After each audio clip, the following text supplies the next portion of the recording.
नमस्कार, स्वागत है आप सभी का। मैं हूं हिमांशु और आप देख रहे हैं हलचल इंडिया। बेबाक खबर तेज असर। आइए नजर डालते हैं आज की खबरों पर। मेरठ के बहसुमा कस्बे के चौधरी फार्म हाउस में रविवार को विशाल जनसभा का आयोजन किया गया, जिसमें मिशन 2024 का विजय पताका फहराने के लिए भारतीय जनता पार्टी के प्रदेश उपाध्यक्ष मोहित बेनीवाल, राज्य जल शक्ति मंत्री दिनेश खटीक व जिला पंचायत अध्यक्ष गौरव चौधरी का जनता ने जोरों शोरों के साथ स्वागत किया। जनता ने बिजनौर लोकसभा सीट से जोरों शोरों के साथ और दोनों हाथ उठाकर मोहित बेनीवाल को समर्थन देने की बात कही। जनसभा को संबोधित करते हुए मोहित बेनीवाल ने कहा कि पार्टी की नीतियों को जन जन तक पहुंचाना है। गरीब कुचले बेसहारा लोगों को भारतीय जनता पार्टी की सरकार ने गुंडे माफिया चोरों का सफाई कर भयमुक्त समाज बनाया है। उन्होंने कहा कि योगी सरकार में प्रदेश का माहौल बदला है, कानून व्यवस्था सुदृढ़ हुई है, सड़कों का जाल बिछा है, जिससे आना जाना आसान हुआ। प्रधानमंत्री नरेंद्र मोदी व मुख्यमंत्री योगी आदित्यनाथ के कारण जिनकी सरकार में किसी गुंडे माफिया की हिम्मत नहीं है कि अपराध करने की सोच भी सके। वहीं उन्होंने बताया कि प्रधानमंत्री आवास योजना, अन्य योजना, पीएम किसान सम्मान निधि, वृद्धा पेंशन आदि योजनाओं का लाभ लोगों को मिल रहा है। वहीं मोहित बेनीवाल ने कहा कि लोकसभा चुनाव 2024 में भाजपा विरोधी दलों का सफाया करके केंद्र में सरकार बनाएंगे। उन्होंने कहा कि हमारी सरकार में सबका साथ सबका विकास नीति को अपनाकर सबको बराबर सम्मान दिया। इस मौके पर बहसुमा नगर पंचायत के अध्यक्ष सचिन कुमार, रोहित बंसल उर्फ मोनू, विनोद चाहल, सुमित चाहल, हरि सिंह, गौरव राजवंशी, विकास मास्टर, शालू चौधरी, क्षेत्र के सभी ग्राम प्रधान सहित जिला पंचायत सदस्य और क्षेत्र के सैकड़ों गणमान्य लोग मौजूद रहे। तो इसी बहाने आज एक परिवार का इकट्ठा होना कोई सभा नहीं। आज एक तरीके से जो मान लो कि सारे परिवार वाले एक ही मंच पर इकट्ठा हो रहे हैं, तो ये आज उस सभा का आयोजन है। मेन आपके बीच में मंत्री जी लगातार रहते हैं, मैं रहता हूं, तो मेन जो उद्देश्य आज इस सभा का है वो ये है, 2 महीने बाद इस देश की गद्दी को किसके हाथ में हम देंगे और जिसके हाथ में हम देंगे उसकी टीम में किसको शामिल करेंगे, ऐसे व्यक्ति को आज आपके बीच में लाए हैं। भगवान करे हम सबको ये मौका मिले और मेरे बड़े भाई मोहित बेनीवाल को आप लोगों के बीच में से पार्टी टिकट दे और ये सांसद बन गए, मोदी जी की टीम का हिस्सा बने और आप सभी के जितने भी काम हो या कर सकें, या आपकी बात मंत्री जी लखनऊ पहुंचा रहे, सोहेल भाई देखे गिरना जाऊंगा, सोहेल देखे भाई गिरना जाऊंगा, बैठो। तो आज का जो आयोजन था वो मैंने आपको बता दिया कि हमारे बड़े भाई मोहित बेनीवाल जी को हमने दिल्ली भेजना है।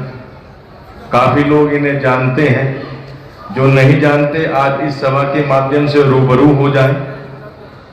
और जिले में आपने मुझे आशीर्वाद देके बैठा रखा है, मंत्री जी को आशीर्वाद देके आपने लखनऊ भेज रखा है, प्रमुख सारे आपने अपनी मर्जी के बना लिए, तो अब यह गद्दी कैसे छोड़ दोगे? अरे कैडी सी आवाज में बोल लो, जरा चाय पकौड़ी जल्दी बनवा भाई। अरे कैडी सी आवाज में, या कुर्सी छोड़ दोगे? पीछे वाले सुस्ते होने के बाद नु काम नहीं चलेगा। पहले हाथ खड़े करो सारे, कैडी सी आवाज में, बोल शंकर भगवान के। अब इसी आवाज में मुझे आवाज चाहिए। इस गद्दी को छोड़ दोगे? नहीं छोड़ेंगे। ये देश आज जिस और बढ़ रहा है, यकीन मानिए अपने बालक का, विदेश में धक्के खा के आया, देख के आया कि वे हमसे कितने आगे हैं, पर जिस प्रगति से, जिस स्पीड से आज मेरा भारत आगे बढ़ रहा है, उसमें आप सभी का योगदान है। क्योंकि आपकी कीमती वोट ने माननीय मोदी जी को इस देश की गद्दी पे बैठाया और उन्होंने, यकीन मानियो, आज पूरी दुनिया की खोपड़ी खराब कर रखी। पूरी दुनिया को समझ में नहीं आ रहा ये आदमी कहां से आ गया, कैसे पैदा हो गया। सब लोग कहते थे ये हिंदुस्तान भुक्का नंगा गरीब देश, ये हमारा गुलाम था, है और रहेगा। पर माननीय मोदी जी ने पूरी दुनिया को बताया, अरे हम भारतवासी हैं, समझ में आ रही है आपको बात? पहले कह रहे थे कि यो हिंदुस्तान भूखा नंगा गरीब देश, अब मोदी जी ने बताया जो भारत है, जो वो भारत है जिसने दुनिया को चलना सिखाया, जो वो भारत है जिसने दुनिया को शून्य देकर इस पूरी सृष्टि को चलना सिखाया। आज जो साइंस तरक्की कर रही बिना जीरो के कर लेती, गिनती ना शुरू होती तो कहां से कर लेती? और ये तो बहुत छोटी बात है। सभ्यता, संस्कृति, भाईचारा, परिवार, पूजा पाठ, ईश्वर में ध्यान, ये हमने दी है दुनिया को। कपड़े पहनने हमने सिखाए, उन्होंने तो आपने सिखाए, छोटे छोटे कर देने, यही तो है। तो इसलिए हमें गर्व है कि हम भारतवासी हैं। हमें नाज है अपने पूर्वजों पर, और ऊपर जितने हमारे देवी देवता बैठे जिन्होंने हमें इस देश में जन्म दिया। हमारा खाना, हमारा रहन सहन तो कहां से रीस कर लेंगे ये विदेशी? कर लेंगे, मतलब ही कौन है? तो ये माननीय मोदी जी ने पूरी दुनिया को दिखाया कि जो आप लोग समझते हो हम वो नहीं, हम वो हैं जो तुम्हें बताओगे और दिखाओगे। तो चलता है ना छत्ती चोरी करके। तो जब अपने घर का मुखिया बाहर जाके बढ़िया काम करता है, तो जब तुम मोहल्ले में जाओ और सुनो अरे फलाने का दादा आयो तो अरे फलाने का पोता आयो, तो छत्ती चोरी हो नहीं होती। तो उसी तरह जब मोदी जी पूरी दुनिया में जाके भारत का डंका बजाते हैं तो मेरी छत्ती तो चोरी हो, सारी हो नहीं होती, हो नहीं होती।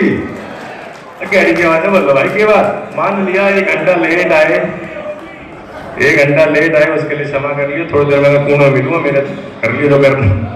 क्या हुआ 2014 के बाद ये हुआ कि आज किसान के बेटा जो मिट्टी में पड़ा होकर के, पल करके, बड़ा होकर के, भैंसुमा से निकल करके पाकिस्तान और चीन की सीमा पर अगर वो दुश्मनों के साथ लड़ता है तो उसको दिल्ली के आदेशों की चिंता नहीं करनी पड़ती, वो दिल्ली से निर्णयों की चिंता नहीं करनी पड़ती।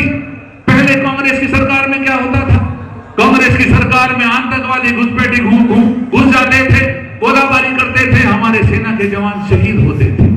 उनको आदेश देने का, निर्णय लेने की क्षमता नहीं थी, वो दिल्ली के आदेशों का इंतजार करते थे, गोलाबारी करनी है कि नहीं करनी है।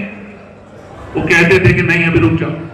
लेकिन आज माननीय प्रधानमंत्री जी के नेतृत्व में, देश के लोकप्रिय गृह मंत्री आदरणीय अमित शाह जी के नेतृत्व में जब निर्णय होता है तो एक गोले का जवाब, और बहसुमा का ये किसान परिवार का पैदा हुआ बेटा वो सेना में भर्ती होने के बाद 1000 गोले दाग करके जवाब देता है। यह 2014 के बाद का भारत है। उन्होंने महाभारत का पूरा वर्णन देखा है। हम लोग भीष्म पितामह जी की धरती पर बैठे हैं। हमने वह पूरा समय इस बारे में कल्पना की होगी कि कभी हम लोगों को और आने वाली पीढ़ी को राम राज्य देखने को मिलेगा कि नहीं मिलेगा, राम राज्य को देखने को मिलेगा कि नहीं मिलेगा। लेकिन आज ये समय बदला है। यह समय जिस उत्तर प्रदेश की कल्पना बीमारू राज्य के रूप में, भ्रष्टाचारी राज्य के रूप में, यहाँ पर होने वाले अपराध के रूप में होती थी, माननीय प्रधानमंत्री जी के नेतृत्व में, योगी जी के नेतृत्व में आज उत्तर प्रदेश की छवि भी बदली है। आज उत्तर प्रदेश अपराध मुक्त हुआ है, भय मुक्त हुआ है। आज किसानों की आवाज सुनी जाती है, दलित, शोषित, पीड़ित, वंचित की आवाज सुनी जाती है।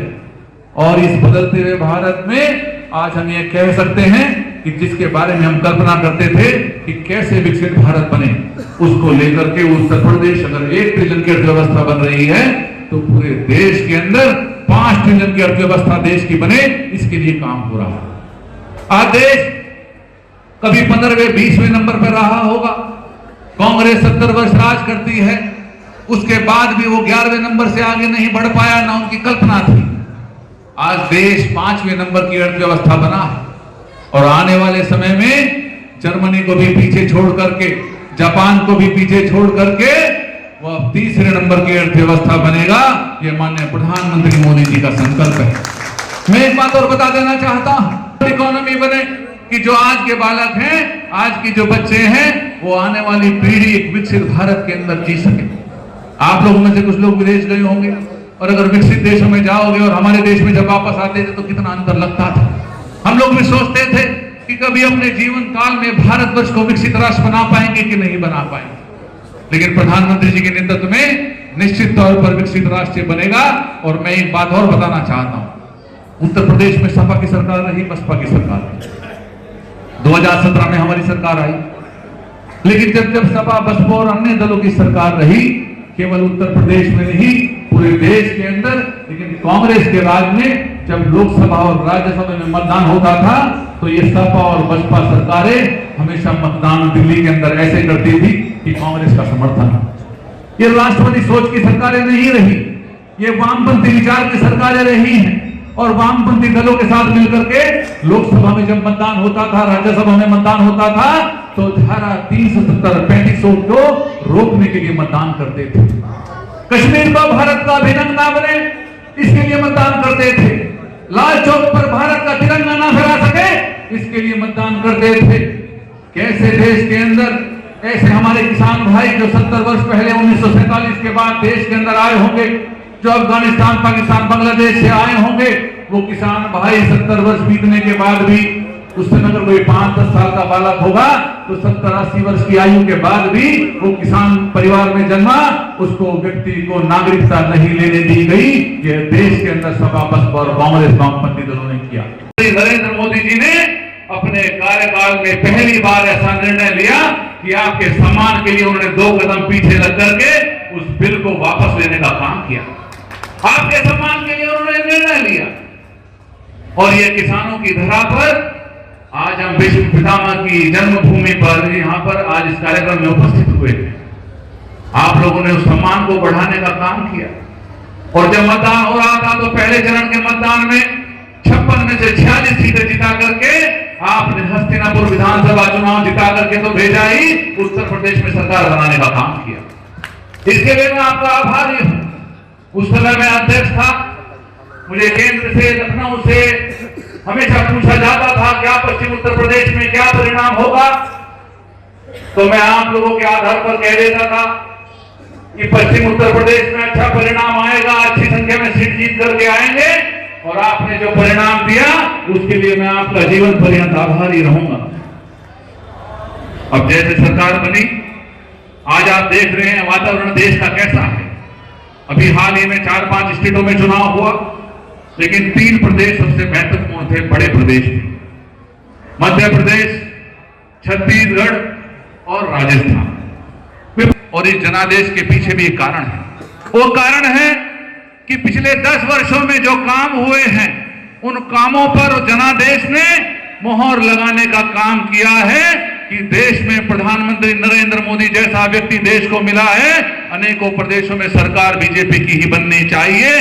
देश राष्ट्रवाद के साथ है, देश विकास के साथ है, देश हुए निर्णयों के साथ है, और आप सबका मान सम्मान बढ़ा है, देश इस बात के साथ है। मध्य प्रदेश में आज हम लोग देश की बात करें, पूर्व के कई वक्ताओं ने अलग अलग बात रखी। अभी गौरव बता रहे थे कि विदेश में क्या परिस्थितियां थी और आज क्या परिस्थितियां हैं। लंबे समय मुझे भी विदेश में रहने का अवसर मिला। जब वहां पर चर्चा होती थी, लोग कहते थे भैया कौन से देश से, हिंदुस्तान से आए हो। हिंदुस्तान का मतलब थर्ड वर्ल्ड कंट्री है, वहां पर विकासशील, विकसित, इन देशों की बात नहीं, उससे भी नीचे एक कल्पना देश के बारे में होती थी। देश की चर्चा करते थे तो कहते थे 70 वर्ष बीत गए, कांग्रेस की सरकार रही। आज देश के अंदर विकास के नाम पर कुछ नहीं। कोई पर्यटक बाहर से आता था और वो हरिद्वार दर्शन करने के लिए गंगा नहाने जाता था, तो दिल्ली से चलने के बाद 10 घंटे की यात्रा करके हरिद्वार पहुंचता था, और रास्ते में अगर कहीं मुजफ्फरनगर से और मेरठ से रात हो गई तो उसका सामान उसके साथ नहीं रहता था, वो वापस ही जा रहा होता था। ये परिस्थितियां उत्तर प्रदेश की थी कि नहीं थी बताओ। तो ये वही देश है जिसकी कल्पना जब देश विदेशों में होती थी तो बीमारू देश के रूप में जानी जाती थी। यह देश है, यह भारतवर्ष की कल्पना जब विदेशों में होती थी तो निर्भर भारत के रूप में जाना जाता था कि पूरे विश्व से चिकन पॉक्स, मलेरिया और अनेकों ऐसी बीमारियां जिससे विश्व मुक्त हो चुका था, लेकिन भारतवर्ष के अंदर पोलियो के मरीज देखने को मिलते थे, चिकन पॉक्स के मरीज देखने को मिलते थे। यह निर्भर भारत के रूप में जाना जाता था। 70 वर्ष बीतने के बाद जवाहरलाल नेहरू से लेकर के राजीव गांधी, उनके पुत्र, उनकी पत्नी और पूरे परिवारवाद की राजनीति के बावजूद 70 वर्ष देश के बीत गए, लेकिन इस देश को विकास की यात्रा में शामिल नहीं किया गया। कहते थे तो घोटालों का देश है, यहाँ कॉमनवेल्थ घोटाला होता है। कुछ देशों में चर्चा होती थी, कहते बोफोर्स घोटाला आता है। 2014 से पहले की परिस्थितियां, एक निर्भर भारत, भ्रष्टाचार के रूप में जाना जाने वाला भारत, एक ऐसा भारत जहां घोटालों की चर्चा होती हो, ऐसे भारत की कल्पना पूरे विश्व में थी। आज 14 के बाद क्या हुआ? 2014 के बाद आज हम कोरोना महामारी देश में आती है तो हम निर्भरता के लिए अन्य देशों की ओर नहीं देखते। देश के अंदर 9 महीनों के अंदर कोविड वैक्सीन, कोरोना वैक्सीन का निर्माण होता है। देश के अंदर 140 करोड़ देशवासियों को कोवैक्सीन लगा करके भारत को कोरोना से मुक्त करने का काम होता है। यह बदलता हुआ भारत है। 2014 के बाद के भारत में क्या हुआ? 2014 के बाद के भारत में राष्ट्रीय राजमार्गों का निर्माण हुआ। अब दिल्ली से लोग चलते हैं, हरिद्वार जाते हैं तो 3 घंटे में हरिद्वार पहुंचने के लिए उनको अवसर है। आज मेरठ के भैंसुमा में अगर आना हो तो दिल्ली से चलकर के मात्र 2 घंटे में आप भैंसुमा आ सकते हो। यह आज का भारत है, यह बदलता हुआ भारत है। 2014 के बाद क्या हुआ? 2014 के बाद यह हुआ कि आज किसान के बेटा जो मिट्टी में पड़ा होकर के, पल करके, बड़ा होकर के, भैंसुमा से निकल करके पाकिस्तान और चीन की सीमा पर अगर वो दुश्मनों के साथ लड़ता है तो उसको दिल्ली के आदेशों की चिंता नहीं करनी पड़ती, वो दिल्ली से निर्णयों की चिंता नहीं करनी पड़ती। पहले कांग्रेस की सरकार में क्या होता था? कांग्रेस की सरकार में आतंकवादी घुसपैठी घुस जाते थे, गोलाबारी करते थे, हमारे सेना के जवान शहीद होते थे। उनको आदेश देने का, निर्णय लेने की क्षमता नहीं थी। वो दिल्ली के आदेशों का इंतजार करते थे, गोलाबारी करनी है कि नहीं करनी है। वो कहते थे कि नहीं अभी रुक जाओ। लेकिन आज माननीय प्रधानमंत्री जी के नेतृत्व में, देश के लोकप्रिय गृह मंत्री आदरणीय अमित शाह जी के नेतृत्व में जब निर्णय होता है, नेतृत्व में कश्मीर भारत का अभिन्न बना। यह 2014 के बाद का भारत, एक अखंड भारत की कल्पना आपने की। आज कश्मीर में जब लोग जाते हुए डरते थे, पिछले 2 वर्षों के अंदर 1 करोड़ 80 लाख पर्यटक पूरे विश्व से और भारतवर्ष से कश्मीर की वादियों में घूम करके आए हैं। आज भैंसुमा का भी कोई युवा सोचे कि मुझे कश्मीर जाना तो वो घूमने जा सकता है। यह परिवर्तन देश के अंदर आया है। आज देश के अंदर हम लोग राष्ट्रवाद की बात करते हैं। आज हम लोग बात करते हैं तो देश कैसे अखंड भारत होने के साथ साथ वैश्विक पटल पर मजबूत हो, इसकी हम बात करते हैं। उदाहरण देना चाहता हूं, पैपुआ गुनिया एक छोटा सा देश है। उस देश में जब प्रधानमंत्री जी पहुंचे तो वहां पर एयरपोर्ट पर पहुंचने के बाद वहां के राष्ट्राध्यक्ष आकर के प्रधानमंत्री जी के पैरों को छूते हैं और उनका आशीर्वाद ग्रहण करते हैं। पूरा विश्व उसको देखता है। लेकिन मैं आपको यह बात बता देना चाहता हूं कि वह सम्मान माननीय प्रधानमंत्री जी अकेले का सम्मान नहीं है, वो देश के 140 करोड़ देशवासियों का सम्मान है कि वैश्विक पटल पर दूसरे देशों के राष्ट्राध्यक्ष उनका पैर छूते हैं। यह बदलाव कोई छोटे बदलाव नहीं। अब इजराइल में आपने देखा होगा गाजा पट्टी पर कैसे हमास के आतंकवादी हमला करते हैं, इजराइल में घुसते हैं और देश के अंदर ही तुष्टीकरण की राजनीति होती है। कांग्रेस और अन्य पार्टी के लोग और उनसे जुड़े हुए लोग वो हमास का साथ देने की बात करें। यह परिवर्तन देश के अंदर आया। आज कश्मीर से लेकर कन्याकुमारी तक, गुजरात के कच्छ से लेकर के पूर्वोत्तर राज्य तक देश की आंतरिक सुरक्षा मजबूत हुई है। पहले कश्मीर में कोई घुसपैठी आता था, आतंकवादी आता था तो कहां मिलता था? उसको ढूंढने जाते थे, ढूंढते ढूंढते वो रामपुर पहुंच जाता था। कोई वहां से निकल जाता था तो दूसरा आतंकवादी कहां मिलता था? वो आजमगढ़ पहुंच जाता था। यह देश की कल्पना थी, यह उत्तर प्रदेश की परिस्थितियां थी। आज महिलाओं का सम्मान बढ़ा है, आज किसानों का सम्मान बढ़ा है, आज युवाओं का सम्मान बढ़ा है, आज दलित, शोषित, पीड़ित, वंचित का सम्मान बढ़ा है और देश की कल्पना जो आपने की होगी उस कल्पना को आगे बढ़ाने का काम हुआ है।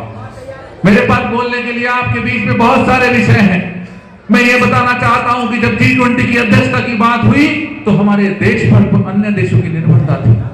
अफ्रीकी संघ एक गरीब देशों का यूनियन है, तो जब G20 की सदस्यता लेने के उन्होंने प्रयास किया, ऑस्ट्रेलिया, ब्राजील, ब्रिटेन, जापान, अन्य सब देश प्रयास करते रहे, लेकिन प्रधानमंत्री जी के नेतृत्व में संभव हुआ कि G20 की अध्यक्षता जब भारतवर्ष के पास आई तो उन 55 देशों को सदस्यता मिलने का काम।